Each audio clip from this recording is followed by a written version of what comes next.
राधे राधे दोस्तों, आज हम बनाएंगे एकदम परफेक्ट तरीके से मूंगफली की चिक्की। एकदम क्रिस्पी करारी और ना ही ये दांतों में चिपकेगी और ना ही जल्दी ये सॉफ्ट होगी।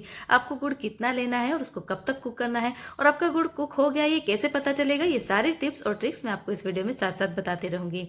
तो चलिए इसको बनाना स्टार्ट करते हैं। तो इसके लिए सबसे पहले यहाँ पर मैंने कढ़ाई चढ़ा दी है गैस में। उसमें मैंने 2 कटोरी मूंगफली के दाने डाले हैं या मूंगफली डाली है। ये जो छिलका वाली दाने हैं ना, वही आपको यूज़ करना है, छिलके निकाले हुए दाने यूज़ नहीं करना है। अब इसको हम रोस्ट करेंगे, ड्राई रोस्ट कर रहे हैं हम यहाँ पर। और जिस तरीके से आप सब्जी वगैरह में डालने के लिए, नॉर्मल खाने के लिए घर में आप मूंगफली को भूनते हैं ना, बिल्कुल उसी तरीके से आपको इसको भून लेना है। इसके ऊपर जब ये भून जाएगी ना तो हल्के हल्के स्पॉट्स आ जाते हैं। तो मूंगफली भूनना सबको आता ही है, इसलिए मैंने पूरा प्रोसेस नहीं बताया है। बस ये अच्छे से भून जाएगी तो इसको एक थाली या प्लेट में निकाल लीजिए और उसको थोड़ा सा ठंडा होने दीजिए। जब ये अच्छे से ठंडी हो जाएगी तो इस तरीके से उसके छिलके निकालेंगे, हाथ से मसल मसल कर। इस तरीके से दोनों हाथ से इसके छिलके मसल कर निकाल लेंगे, जैसे जो छिलका है ना वो ईजिली निकल जाएगा। छिलका निकालने के बाद इन छिलकों को जो है ना मूंगफली से अलग कर देना, या तो उड़ा लीजिए या तो फिर झाड़ लीजिए। झाड़ लेने के बाद ये जो छिलके हैं ना, देखिए अच्छे तरीके से निकल गए हैं। अब हम क्या करेंगे, एक कटोरी या ग्लास की हेल्प से इस तरीके से इसको थोड़ा थोड़ा दबा देंगे या मसल देंगे। उससे क्या होगा ना, जो मूंगफली के जो दाने हैं वो आपस में जो जुड़े हुए होते हैं ना, वो टूट जाएंगे, अलग अलग हो जाएंगे। इससे होता ये है कि जो मूंगफली है वो थोड़ी सी चपटी बनेगी और थोड़ी छोटी छोटी बनती है। अगर ये स्टेप आप नहीं करेंगे तो जबकि मूंगफली काफ़ी ज़्यादा बड़े बड़े साइज़ की बन जाती है। तो जो देखिए इस तरीके से इसको लास्ट में झाड़ लेंगे। जो हिस्सा जो मूंगफली के दोनों हिस्सों को जोड़ के रखता है ना, जो दाने के दोनों हिस्सों को जोड़ के रखता है, वो छोटे छोटे हिस्से जो है ना निकल जाते हैं। तो बस उनको भी इस तरीके से आपको झाड़ कर अलग कर देना है। जो ये मूंगफली में आएंगे ना तो इनका टेस्ट उतना ज़्यादा अच्छा नहीं होता है, इसलिए इसको भी अलग हम कर देते हैं। इस तरीके से इसको निकाल देंगे। तो चलिए मूंगफली हमारी रेडी हो गई है। अब इसको साइड कर देते हैं और अब हम चिक्की बनाने की तैयारी करेंगे। तो जितना मैंने मूंगफली के दाने लिए उतना ही यहाँ पर मैंने गुड़ लिया है। अब दोबारा यहाँ पर मैंने गैस पर कढ़ाई चढ़ा दी है और उसमें गुड़ डाल दिया है। तो ये जो गुड़ है ना, मैंने इसको चाकू से ग्रेट कर लिया है। अगर आप ग्रेट नहीं करेंगे तो ये जो गुड़ है ना अच्छे जल्दी मेल्ट नहीं होता है, इसको काफ़ी ज़्यादा टाइम लगता है मेल्ट होने में। तो जो मैंने कटोरी, जिस कटोरी से मैं जो पीनट्स है उनको लिया था, मैं मेज़र करके उसी कटोरी से मैंने ग्रेटेड गुड़ लिया है। अब ये जो गुड़ है इसमें डालने के बाद धीरे धीरे मेल्ट होना स्टार्ट हो जाता है, क्योंकि हमने इसको ग्रेट करके लिया है तो ज़्यादा समय नहीं लगता है इसको मेल्ट होने में। अब आपको क्या करना है, गैस की फ्लेम को लो पर रखना है। जब आप गुड़ को डालते हैं उस समय आप चाहें तो आप गैस की फ्लेम को थोड़ा सा मीडियम या हाई पर रख सकते हैं। लेकिन जब आपका गुड़ अच्छे तरीके से मेल्ट हो जाता है ना, तब आप इसको कुक करिए लो फ्लेम पर या मीडियम फ्लेम पर। मेरी माने तो लो फ्लेम पर ही करिएगा, जिससे जो गुड़ है ना बढ़िया तरीके से कुक होगा। अब इसको कुक होने में आपको 5 से 7 मिनट लगेगा।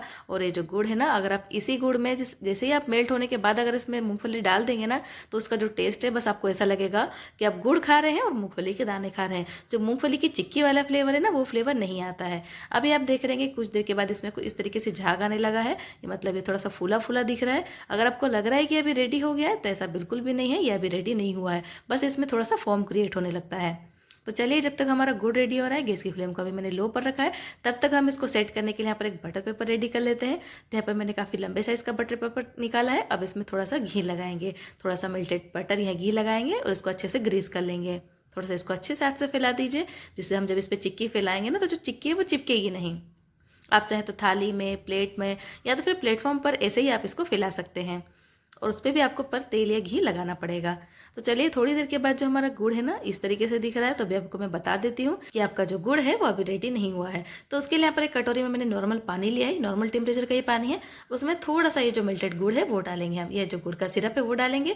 और इस तरीके से दबा के देखिए, अभी ये जो गुड़ है ना बिल्कुल उसी तरीके से लग रहा है जिस तरीके से हम आटा वगैरह लगाते हैं ना रोटी बनाने के लिए, बिल्कुल उस तरीके से, मतलब सॉफ्ट है, ये हार्ड नहीं हुआ है। तो ये जो गुड़ है वो रेडी नहीं हुआ, तो इसको वापस उसमें डाल देते हैं। चलिए इससे आपको समझ में आ गया होगा कि आपका जो गुड़ है रेडी नहीं हुआ है, मतलब आपको और अभी इसको कुक करना है। तो गैस की फ्लेम को लो पर रखिए और इसको कंटिन्यूसली चलाते रहिए, नहीं तो जो गुड़ है ना नीचे नीचे जलना स्टार्ट हो जाएगा। तो इस तरीके से मिलाते रहिए और इसको अच्छे तरीके से कुक होने दीजिए। अब इसको एक बार और चेक करेंगे। इस तरीके से पानी में ही डाल रही हूँ मैं नॉर्मल टेम्परेचर के, और इसको हम दबा कर देखेंगे इस तरीके से। अगर आपकी जो गुड़ की गोली है ना थोड़ी सी हार्ड हो गई है, या फिर आप चम्मच में या प्लेट में इस तरीके से जब आप इसको देखिए, ये इस तरीके से ना टाइट लग रही है, कड़क हो गई है, ये जिस तरीके से पत्थर आता है ना बिल्कुल उसी तरीके से हो गई है। अगर हम इसको प्लेट में या प्लेटफॉर्म पर डालेंगे ना तो ये बचती है, मतलब ये अच्छे तरीके से टाइट हो गई है। तो हमारा गुड़ भी रेडी हो गया, इसका मतलब ये है कि। तो चलिए अब ये जो गुड़ की गोली है इसको वापस हमारे सिरप में डाल देंगे।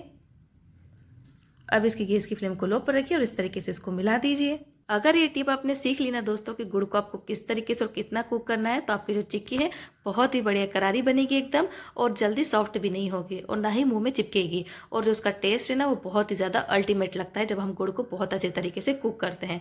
तो ये जो स्टेप है ना बहुत ज़्यादा ज़रूरी है और एकदम मेन स्टेप है, इसको ज़रूर ध्यान रखिएगा। तो जब गुड़ आपका रेडी हो जाए ना, तब इसमें 2 से 3 चम्मच आप घी डाल लीजिए। घी डालने के बाद इसको आपको अच्छे से मिक्स कर लेना है। आप चाहे तो इसमें पहले भी घी डाल सकते हैं, लेकिन मैं ज़्यादातर प्रीफर करती हूँ गुड़ के कुक होने के बाद ही इसमें घी डालती हूँ। या आप चाहें तो इसकी जगह बटर वगैरह भी डाल सकते हैं। अब इसको अच्छे तरीके से मिक्स कर लीजिए। ये जो गुड़ है ना, इसको कंटिन्यूसली आपको मिक्स करना ज़रूरी है, नहीं तो ये जो गुड़ है ना नीचे नीचे चिपकना स्टार्ट हो जाता है। तो बस अब ये जो गुड़ है या गुड़ का सिरप है वो रेडी हो गया है।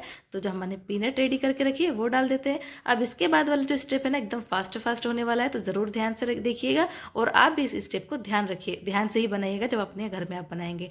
अब पीनट्स डालने के बाद इसको बढ़िया तरीके से एकदम मिक्स कर लीजिए, और मिक्स करने के बाद तुरंत ही आपको जो ग्रीस किया हुआ आपका प्लेट या थाली या बटर पेपर है उसके ऊपर तुरंत डाल देना है। नहीं तो जो जब ठंडा होना स्टार्ट हो जाता है ना, तो जल्दी जल्दी सेट नहीं होता है। मतलब ये तुरंत सेट हो जाएगा, फिर आप कोई शेप देना चाहते हैं तो फिर शेप नहीं दे पाएंगे। तो जब मैंने इसको तुरंत इसको मिक्स कर लिया ना, तो तुरंत ही मैं पर इसको बटर पेपर पर डाल रही हूँ। देखिए अब इसको बटर पेपर पर डाल देते हैं और इसको थोड़ा सा फैला देते हैं। और ये जो बेलन लिया है ना मैंने, इसके ऊपर भी मैंने थोड़ा सा घी लगा दिया था, जिससे ये इस पर चिपकेगी नहीं। या तो फिर आप चाहे ना तो मेरी तरीके से कोई पॉलीथीन वगैरह ले लीजिए, इसको इस तरीके से आप उस जो चिक्की का बैटर है या जो हमारी चिक्की है ना उसके ऊपर रख दीजिए, और फिर बेलन से फिर करिए आप, जिससे जो चिक्की है ना वो चिपकेगी नहीं, बेलन पे भी नहीं चिपकेगी, और इसके ऊपर जो हमारा पॉलीथीन या प्लास्टिक है उसके ऊपर भी नहीं चिपकेगी। तो देखिए मैंने इसको बढ़िया तरीके से एकदम फैला लिया है बेलन की हेल्प से। आप चाहे तो किसी कटोरी या ग्लास के ऊपर थोड़ा सा घी लगाकर उससे भी इसको दबा दबा कर फैला सकते हैं। अभी जब आपकी चिक्की गर्म ही रहेगी ना, तब आप इस तरीके से चाकू से उसको काट लीजिए या फिर थोड़े थोड़े से मार्क लगा दीजिए। जब ये ठंडी हो जाएगी तो फिर ना ईजिली निकल जाती है। अगर आप पूरा ऐसे ही इसको ठंडा कर लेंगे तो इसी तरीके से वो सेट हो जाएगी, फिर आपको उसको तोड़ तोड़ कर खाना पड़ेगा। तो आप जितने बड़े पीसेस या जिस भी शेप में पीसेस चाहते हैं, इसी समय इसके ऊपर मार्क कर लीजिए या फिर इसी समय उसको थोड़ा थोड़ा तोड़ लीजिए। और फिर जब ये ठंडी हो जाएगी तो बस हाथ से इसको नॉर्मल आप थोड़ा सा क्रैक करेंगे ना, तो ईजिली क्रैक हो जाती है और टूट जाती है। अब ये जो बटर पेपर पे मैंने फैलाई थी, तो इसको थाली पे निकालने के लिए इसलिए मैंने थाली उल्टी कर दी है और फिर इसको इस तरीके से इसके ऊपर डाल दिया है। अब बटर पेपर है उसको जो है उसको भी हटा लेते हैं हम।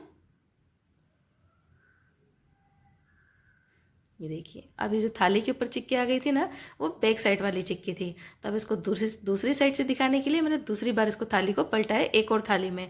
तो ये देखिए जो हमारी चिक्की के ऊपर मैंने मार्क किया था ना, वैसे के वैसे ही चिक्की हमारी सेट हो गई है। चिक्की अभी भी थोड़ी गुनगुनी है, पूरी तरीके से ठंडी नहीं हुई है, लेकिन इस तरीके से पीसेस को जब आप क्रैक करेंगे ना तो वो निकल जाते हैं ईजिली ही। घर में जब हम चिक्की बनाते हैं ना, तो हमारे जो चिक्की की साइड वाली चिक्कियाँ होती है ना, उसका शेप जो है ना प्रॉपर नहीं होता है। जैसे स्क्वायर शेप में यहाँ पर मैंने काटी है चिक्की को, लेकिन मेरी जो साइड वाली चिक्की है उसका शेप इतना बढ़िया नहीं आया, थोड़ी सी खुरदुरी शेप में है। अगर आपके पास स्क्वायर शेप की बड़ी सी ट्रे है, तब आप उसमें बनाइए, आपकी जो सारी चिक्की एकदम परफेक्ट शेप में बनेगी।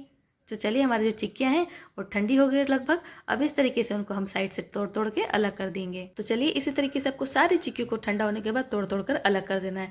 ये देखिए दोस्तों, ये जो चिक्की है ना, इस साइड में मैंने बटर पेपर रखा था, ये जिस साइड बटर पेपर था ना उस साइड से जो चिक्की है ना वो ज़्यादा चिकनी बनी है, और जो साइड मैंने बेलन लगाया था पॉलीथीन से इसको मैंने बेला है ना, उस साइड थोड़ी सी रफ हो गई। शायद मैंने इसको बार बार हाथ लगाया है उसलिए, शायद उसी कारण ये इस तरीके से हो गई है। लेकिन दोस्तों ये मस्टर्ड रेसिपी है और एकदम परफेक्ट रेसिपी है। जिस तरीके से मार्केट की चिक्की होती है ना एकदम क्रिस्पी करारी, बिल्कुल उसी तरीके से चिक्की बनकर रेडी होती है। तो एकदम मस्टर्ड रेसिपी और एकदम परफेक्ट रेसिपी है। तो इसको एक बार अपने घर में ज़रूर ट्राई करके देखिएगा। रेसिपी पसंद आई है तो चैनल को लाइक शेयर और सब्सक्राइब जरूर करिएगा।